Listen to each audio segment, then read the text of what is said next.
Bonsoir et merci de nous rejoindre pour cette édition. Au sommaire. Rencontre au palais présidentiel. Le président de la République, Alassane Ouattara, a reçu ce mardi l'ambassadeur du Canada en Côte d'Ivoire. La diplomate en fin de mission est allée faire ses adieux au chef de l'État avant son départ du pays cette semaine. Le président de la République s'est adressé à la nation le 6 août dernier, veille de la fête nationale de l'indépendance. Dans ce journal, nous reviendrons sur l'aspect politique du message du chef de l'État. Évasion aujourd'hui au palais de la justice au Plateau. L'évasion de 20 personnes au total, dont 10 détenus et 10 déférés. Bienvenue dans ce tour de l'actualité. L'ambassadeur du Canada en Côte d'Ivoire est en fin de mission. Son départ du pays s'effectue cette semaine. Ce mardi, elle est allée faire ses adieux au chef de l'État Alassane Ouattara au palais présidentiel. Viviane Aimé. Au cours des 2 années qu'elle a passées en Côte d'Ivoire, l'ambassadeur du Canada, Patricia McCulloch, a accompli sa mission avec succès, a qualifié le ministre des Affaires étrangères, Marcela Montano, soulignant le soutien du Canada à la Côte d'Ivoire dans la réalisation de plusieurs projets de développement et la présence d'une forte délégation canadienne aux récents Jeux de la francophonie à Abidjan. En fin de mission, en ce mois d'août, son Excellence Patricia McCulloch a été reçue ce mardi au palais présidentiel pour faire ses adieux au chef de l'État, le président Alassane Ouattara. Le Canada et la Côte d'Ivoire sont des très bons amis, comme vous le savez. Notre échange commercial sont en constante augmentation. On fait beaucoup, comme vous le savez, dans les secteurs miniers et pétroliers. Et en fait, le Québec vient de signer un protocole d'entente pour ouvrir un bureau ici à Abidjan. Nous avons des très fortes relations dans le secteur d'éducation. Donc, on vise voir encore plus d'étudiants ivoiriens au Canada pour les études et faire des échanges aussi dans le secteur plutôt de formation professionnelle. Je suis très heureuse d'être ici aujourd'hui, d'échanger un peu avec le président en disant que le Canada va rester à côté de la Côte d'Ivoire. On a réussi à travailler d'une manière très étroitement pendant les Jeux de la francophonie. C'était vraiment une fierté pour la Côte d'Ivoire d'avoir réussi à monter ces Jeux. Et le Canada va prendre la relève, va prendre le bâton pour monter les Jeux de la francophonie au Nouveau-Brunswick en 2021. Son Excellence Patricia McCulloch est la 4e femme ambassadeur nommée successivement à la tête de la mission diplomatique du Canada en Côte d'Ivoire. Dans l'actualité judiciaire, 20 personnes se sont évadées du palais de justice d'Abidjan-Plateau. Les recherches sont en cours pour retrouver ces personnes évadées. On écoute le procureur de la République à ce sujet. Ce mardi 8 août 2017, aux environs de 11 heures, des détenus extraits de la maison d'arrêt et de correction d'Abidjan qui venaient de recevoir des notifications en cabinet d'instruction ont agressé des agents de police en mission de déferrement au palais de justice d'Abidjan-Plateau, occasionnant ainsi l'évasion de 20 personnes, dont 10 détenus et 10 déférés. Le parquet tient à préciser qu'il s'agit bel et bien d'une évasion et non d'une attaque dont le palais de justice aurait fait l'objet. Les recherches ont été immédiatement engagées en vue de retrouver les personnes évadées. Par ailleurs, une enquête est en cours pour situer les responsabilités. Fait à Abidjan le 8 août 2017. Alors donc, procureur Adou Richard Christophe, vous l'avez dit, il s'agit bel et bien d'évasion et non d'attaque. Alors, comment les choses se sont passées concrètement? Oui, c'est ce que je disais tantôt. Chaque matin, nous recevons des détenus venant de la maison d'arrêt et également nous recevons des personnes qui viennent des différents commissariats et brigades de gendarmerie. C'est cette personne, les dernières personnes qu'on appelle les déférés. Mais ceux qui viennent de la maison d'arrêt sont des détenus. et le juge d'instruction a extrait des personnes à qui des notifications devaient être faites. Ça, ce sont des détenus. Les commissariats de police, les brigades de gendarmerie défèrent des gens, ce sont des déférés. Et au moment où on s'occupait de ces personnes pour les prendre en compte, il y a eu des éléments du 14e arrondissement qui sont venus avec deux détenus, un détenu mais en retard. C'est au moment de la prise en compte de ces derniers détenus-là que les éléments qui les ont accompagnés ont été dépossédés de leurs armes, et c'est ainsi que les détenus donc, qui étaient là ont profité de troubles que ça créait. Ils ont ouvert les cellules et 20 personnes sont parties. Au palais de justice. Du palais de justice. Ça crée l'émoi au sein des populations. Absolument. Mais il faut déjà dire que, compte tenu de la gravité de la situation, nous avons immédiatement pris les mesures nécessaires. Nous avons donc ouvert une enquête, nous nous sommes demandé qu'est-ce qui s'est passé. Nous avons donc relevé le commandant du palais et 7 autres personnes de son commandement de leurs fonctions. Ils ont été également mis aux arrêts. Les gardes pénitentiaires qui ont fait preuve de laxisme ont été également arrêtés. Et toutes les unités de recherche ont été touchées afin que ces détenus soient retrouvés. Et je tiens à souligner également que les détenus, dans leur fuite, ont fait main basse sur le véhicule des magistrats. Parce que certaines informations font état des personnes qui seraient venues avec une voiture pour vraiment libérer d'autres personnes. Il n'en est point question. Les détenus, dans leur fuite, ont arrêté un magistrat qui venait à peine de garer son véhicule. Il a été molesté, il a été blessé, et c'est avec son véhicule qu'ils ont pris la fuite. Mais je tiens à souligner que ce véhicule a été retrouvé aux alentours de la Casse, et actuellement ce véhicule est stationné à la police criminelle où les enquêtes sont encore en cours. Mais je tiens à rassurer les populations que toutes les dispositions sont prises pour que la sérénité puisse revenir et qu'on puisse retrouver ces individus.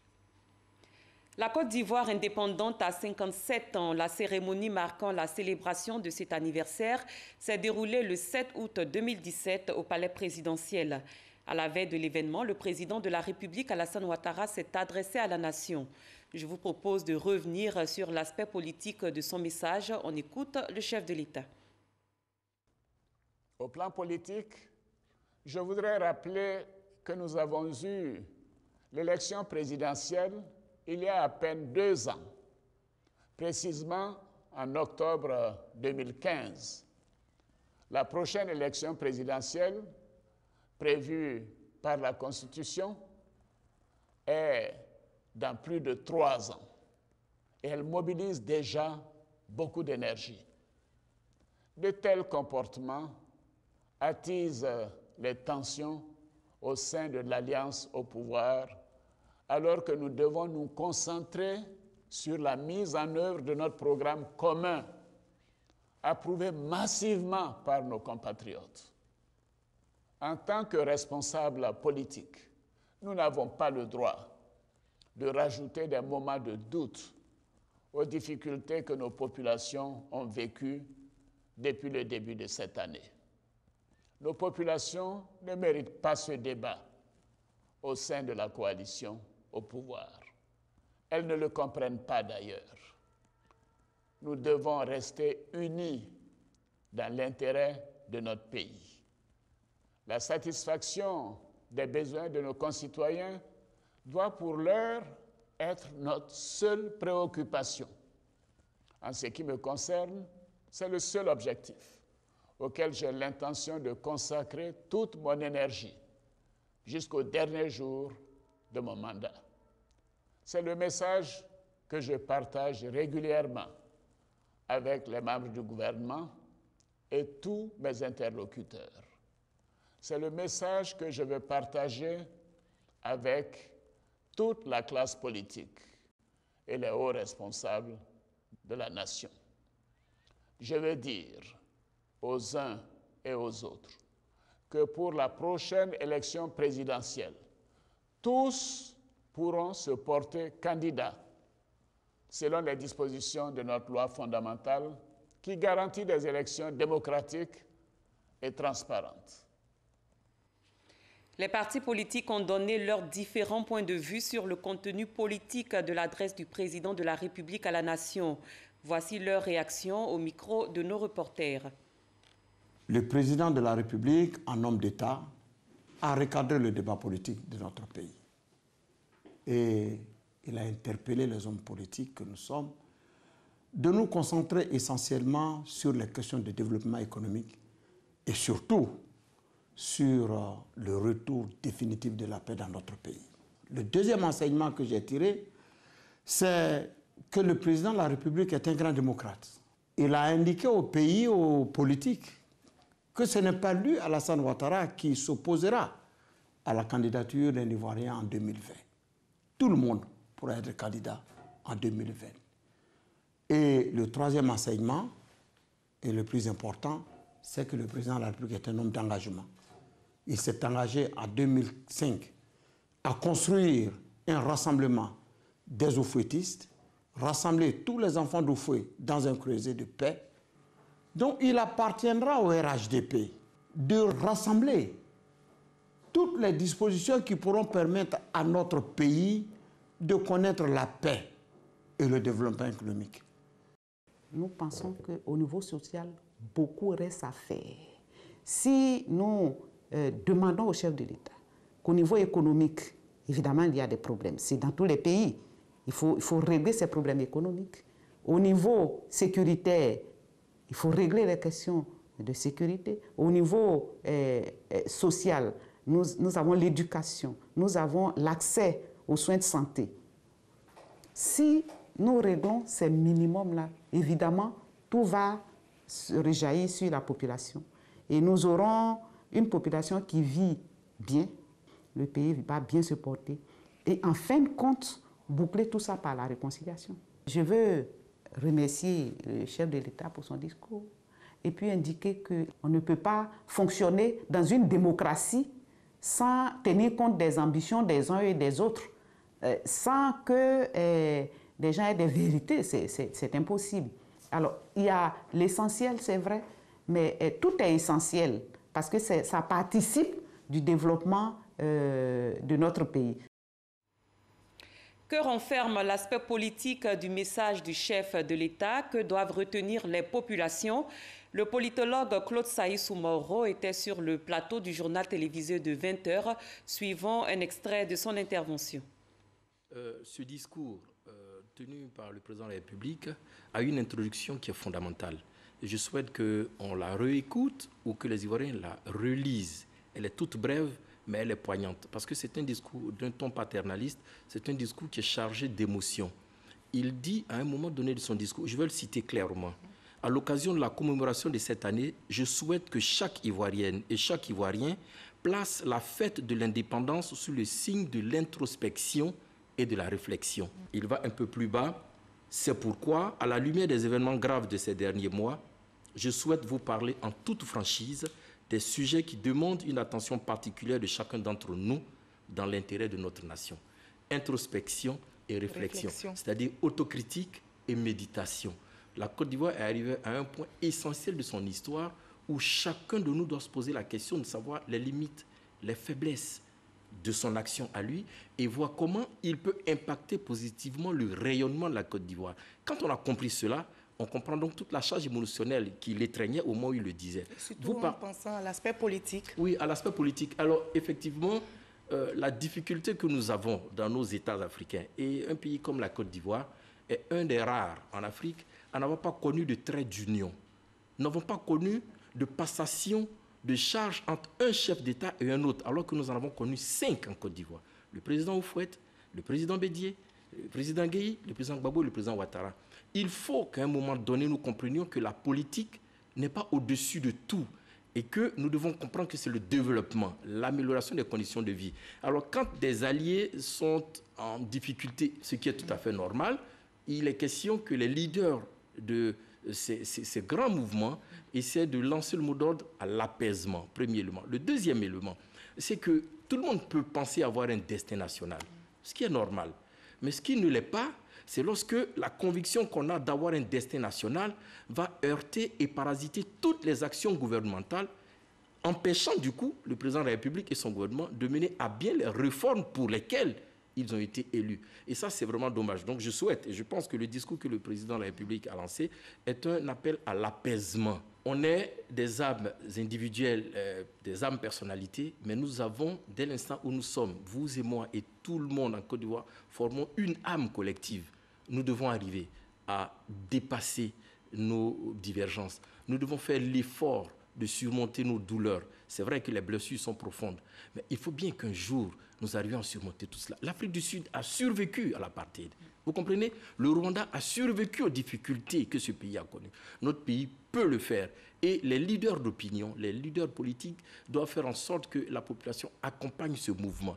Parce que, in fine, c'est le combat de l'immortalité pour le rayonnement de la Côte d'Ivoire qui va primer. Et c'est cela qui est à retenir.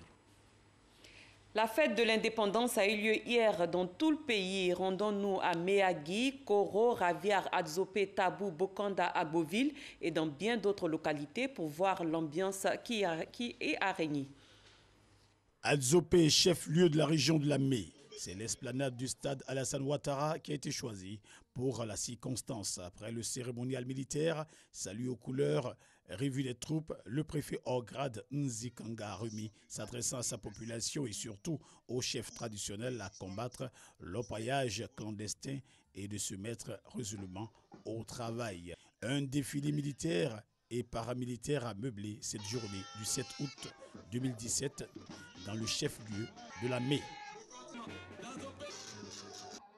Le village de Nioldé, dans la sous-préfecture de Kaadé, a accueilli le 57e anniversaire de l'indépendance de la Côte d'Ivoire. Olo Ruth Alliance, sous-préfète de Kaadé, a sensibilisé les populations sur l'école obligatoire avec en prime la déclaration de naissance. La sous-préfète s'est réjouie du nombre supplémentaire de pompes à motricité humaine. Ces acquis, a-t-elle ajouté, doivent être consolidés par la paix, la cohésion sociale et la réconciliation véritable. Stade Ngolo Koulibaly, Fatogoma de Mbengue. Les 57 ans de la Côte d'Ivoire indépendante célébrés dans la ferveur populaire. Le préfet a profité de l'occasion pour inviter les filles et fils de Mbengue à œuvrer pour la consolidation du climat apaisé, surtout contribuer aux actions de développement initiées par le gouvernement. Sous l'autorité du président Alassane Ouattara, la Côte d'Ivoire a fait d'énormes progrès, ce qui lui vaut une place respectable dans le Conseil des Nations, a ajouté Raymond Djiké. À Dinyago, c'est la voie publique qui a accueilli les festivités marquant le 57e anniversaire de l'indépendance de la Côte d'Ivoire. Faisant ses premiers pas dans le corps préfectoral, le sous-préfet Kwasi Hervé a invité l'ensemble de la population à la paix, à la solidarité, à l'unité et à la cohésion sociale.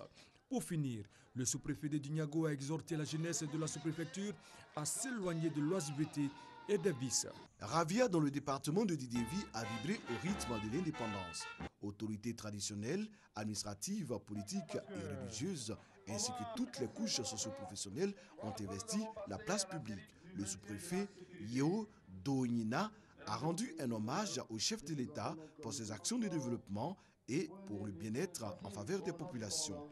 Yeo Doonina a également invité les populations à épouser les idéaux de paix prônés par le président Alassane Ouattara pour une Côte d'Ivoire émergente. La place publique de la gare de Koro a servi de cadre à la célébration de l'indépendance dans la région du Bafing.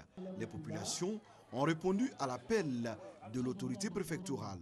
Le préfet Atri Jean Cyril a salué les avancées notables au plan économique et social en Côte d'Ivoire, avec notamment l'amélioration du bien-être des populations. Atri Jean-Claude a invité les cadres à s'impliquer dans le développement de les régions en les invitant également à l'union et à la solidarité. Des femmes défilant avec des plants de cacao. En ce jour de célébration de la fête nationale, les populations de Méagui ont tenu à brandir ce symbole, comme pour dire qu'ici c'est Méagui, localité classée première productrice de cacao en 2016 sur le plan national, avec 132 000 tonnes. Saluant cette performance, Jacques Kwaku Atri, préfet de Méagui, encourage les populations à maintenir le cap. On peut le dire, l'an 57 de la Côte d'Ivoire a été célébré dans la ferveur à Méagui. Le village de Mouyassoué qui a été choisi dans la sous-préfecture de Maféré pour abriter les festivités marquant l'an 57 de l'indépendance de la Côte d'Ivoire. Dans son message, le sous-préfet de Maféré, Alice Niamke, a rappelé aux populations que la Côte d'Ivoire est un pays qui regorge d'énormes potentialités, propice au développement de toute communauté qui y vit. La célébration de l'indépendance à Mouyassoué a été marquée par la livraison de l'école primaire du village. Dibiessou, dans la sous-préfecture de Mékro, département de Kwasi-Kwasi-Kro, a été le choix des autorités sous-préfectorales pour la célébration de l'an 57 de la fête nationale. Le sous-préfet Zoukouri Faustin a relevé les points positifs marqués par le gouvernement à tous les niveaux de la vie. Il a ensuite salué la volonté du président de la République à favoriser l'expression démocratique en Côte d'Ivoire. Comme les années précédentes, la sous-préfecture de Guépaouo, dans le département de Oumé, a célébré la fête nationale dans la liesse populaire. Le sous-préfet Léon Stéphane Joël a rappelé aux jeunes la place de choix qu'ils occupent dans le programme du chef de l'État et leur a demandé de garder espoir. Le sous-préfet a également sensibilisé ses administrés à souscrire à la couverture maladie universelle afin d'être à l'abri de toute surprise désagréable. Les populations de Guépaouo se sont séparées tard dans la nuit de ce 7 août 2017 dans la Ligresse. Konan Kekrekro, localité située dans la sous-préfecture de Yakpabo, Sakassou, dans le département de Tiébissou, aux couleurs de l'indépendance. Les populations sont sorties nombreuses pour communier et montrer leur fierté d'être ivoiriens. Au cours de cette cérémonie, le sous-préfet Tibé a exhorté les populations à l'union pour le développement de la sous-préfecture en mettant un point d'honneur à la mobilisation sur le titre foncier. Prestations artistiques, défilés militaires et civils ont été les temps forts de cette festivité. Pawaka, dans le département de Sinmachali, en parfaite communion avec sa population, le sous-préfet Kwadjo Kwame Deni a lancé un appel à l'union, à la solidarité et à plus d'ardeur au travail pour le développement de la localité. Il a encouragé les familles à scolariser leurs enfants, l'école étant obligatoire. La sous-préfecture de Bawaka paraît aux couleurs de la fête nationale, s'engage à travailler pour l'émergence prônée par le chef de l'État, Alassane Ouattara. Célébration du 57e anniversaire de l'indépendance de la Côte d'Ivoire dans la sous-préfecture de Languibounou. C'est le village de Andokro Kwaku qui a abrité les festivités autour du patriarche Kwame Konan Nzikan. À cette population, le sous-préfet Serge Abokan a recommandé la paix en tout temps pour un développement indéniable. Un grand défilé regroupant militaires et civils a terminé en beauté les festivités. Ainsi se referme la page consacrée à la fête nationale de l'indépendance. Dans le domaine de l'enseignement supérieur, les épreuves orales du BTS, brevet de technicien supérieur, session 2017, ont débuté ce matin sur l'ensemble du territoire. Plus de 49 000 étudiants de 2 grandes filières industrielles et tertiaires ont affronté les épreuves. Les candidats sont répartis dans 161 centres pour cet examen. Les épreuves pratiques commencent le 14 août prochain et prendront fin le 19 août 2017. Les épreuves écrites sont prévues du 21 au 26 août prochain. L'opération de remboursement des souscripteurs des sociétés d'agro-business initiée par le gouvernement en mars dernier se poursuit dans les banques. Sur 17 400 personnes enrôlées, 11 382 souscripteurs ont été payés à plus de 11 milliards de nos francs sur environ 24 milliards de francs CFA sur les comptes des structures d'agro-business. L'administrateur séquestre Drissa Koné invite les retardataires à se faire recenser. Francis Boifou. 1,150 milliard de francs CFA découverts par la police économique au titre des ressources additionnelles pour le remboursement des souscripteurs des sociétés d'agro-business. Ce qui amène l'administrateur séquestre à lancer cet appel à l'attention des souscripteurs. Nous invitons l'ensemble des souscripteurs à pouvoir se faire enregistrer sur le site agrobusiness.ci de sorte de nous permettre, de pouvoir clôturer au moins l'enregistrement des souscripteurs au titre des plaintes réclamations et également l'enregistrement des souscripteurs au titre des retardataires. Et aujourd'hui, la date que nous avons retenue, ensemble avec les représentants des souscripteurs lors de notre séance de travail de la semaine dernière, c'est la date du 20 août 2017. Nous encourageons les banques à poursuivre le processus puisque c'est auprès d'elles que les souscripteurs se présentent. L'opération de remboursement des souscripteurs au prorata Des sommes disponibles sur les comptes des sociétés d'agrobusiness se poursuivent dans 16 banques.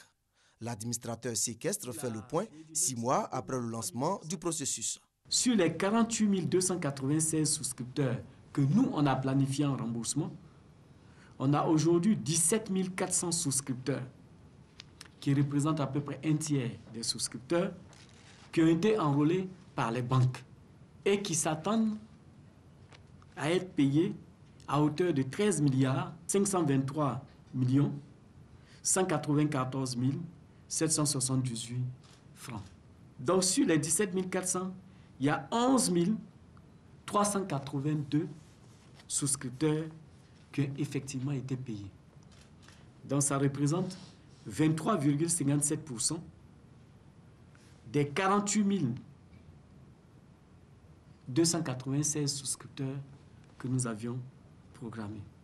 48 296 personnes sont concernées par le phénomène d'agro-business. Elles ont investi plus de 100 500 millions de francs CFA, dont plus de 24 500 millions saisis sur les comptes des sociétés d'agro-business par le gouvernement en janvier dernier. Le ministère de la Femme, de la Solidarité et de la Protection de l'Enfant organise une campagne d'appui aux orphelins, enfants et familles vulnérables. Cette activité vise à contribuer à l'amélioration de leur qualité de vie. L'équipe du ministère était au centre complexe socio-éducatif de Port-Bouët pour offrir des vivres et non-vivres à des familles. Ami Sissoko. 3 petits-enfants, mais pas seulement. Un quotidien difficile. C'est le vécu de cette veuve.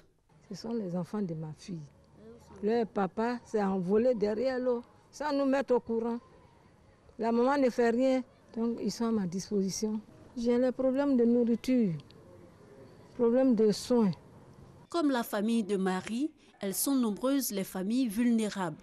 Pour améliorer leurs conditions de vie, l'État crée en 2003 le programme de prise en charge des orphelins et enfants vulnérables, PNOEV. Pour sa mise en œuvre, les centres sociaux sont sollicités. Ici, au complexe socio-éducatif de Port-Bouët, 10 familles pilotes bénéficient d'un soutien en vivre et non-vivre. Pour notre ministère, nous avons environ une quarantaine de centres sociaux. Donc, nous avons décidé cette année de couvrir à peu près 15 centres. Donc, par centre, nous touchons 10 familles. Pour une famille, nous avons à peu près 3 à 4 OEV. Donc, ça veut dire que ce que nous donnons, ça permet de prendre en charge à peu près 4 enfants par famille. Donc, disons 40 enfants par centre social.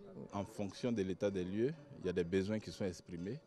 Et justement, en fonction des besoins, on regarde les ressources disponibles ou on va à la recherche de ressources pour pouvoir adresser toutes les questions auxquelles nous sommes confrontés.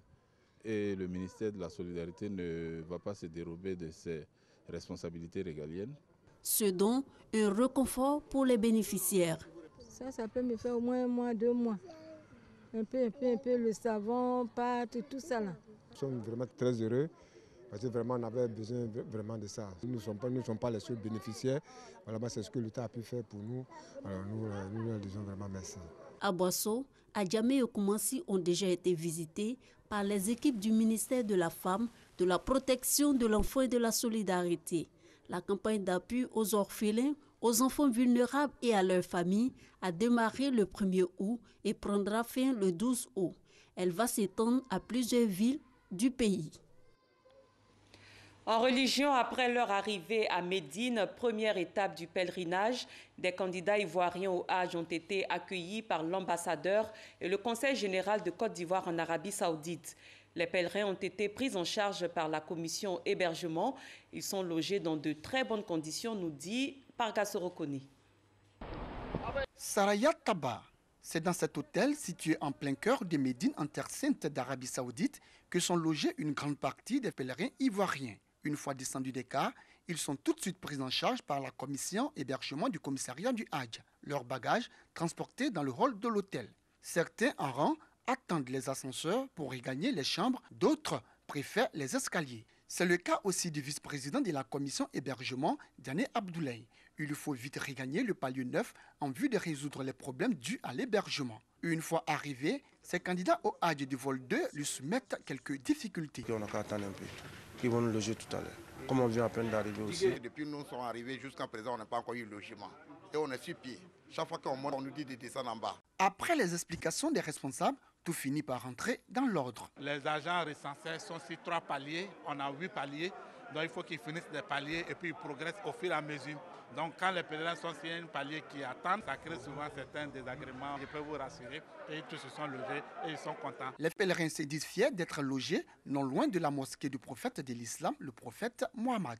Nous sommes heureux d'être logés, en fait. Nous avons une belle vue sur Masjid Nabawi, qui est la mosquée du prophète Mohammed sallallahu alayhi wa sallam. L'hôtel là, c'est près de mosquée.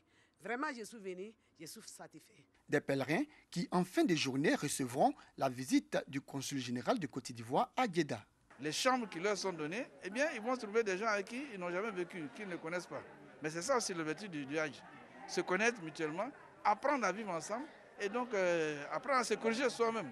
Voilà, donc c'est un peu tout ça que nous sommes venus leur rappeler. À côté de cet hôtel, de nombreux autres pèlerins ivoiriens sont logés dans d'autres hôtels non loin de la mosquée sacrée du prophète Mohammed. En image des nouvelles des mondiaux d'athlétisme à Londres et de bonnes nouvelles, après avoir été sacrée vice-championne du monde, la sprinteuse ivoirienne Marie-Josée Talou s'est qualifiée pour les demi-finales du 200 mètres en 22 secondes 70. 19 millions d'électeurs étaient appelés aux urnes au Kenya pour élire leur président, mais aussi leurs parlementaires, gouverneurs et représentants locaux. Le vote s'est déroulé sans incident majeur dans le pays, malgré quelques retards dans l'ouverture des bureaux. Pour le scrutin présidentiel, 2 blocs sont face à face, celui du président sortant Uhuru Kenyatta et celui de son principal opposant Raila Odinga. Ainsi s'achève cette édition. Merci d'avoir été des nôtres. Très bonne suite de programme. Je vous retrouve demain.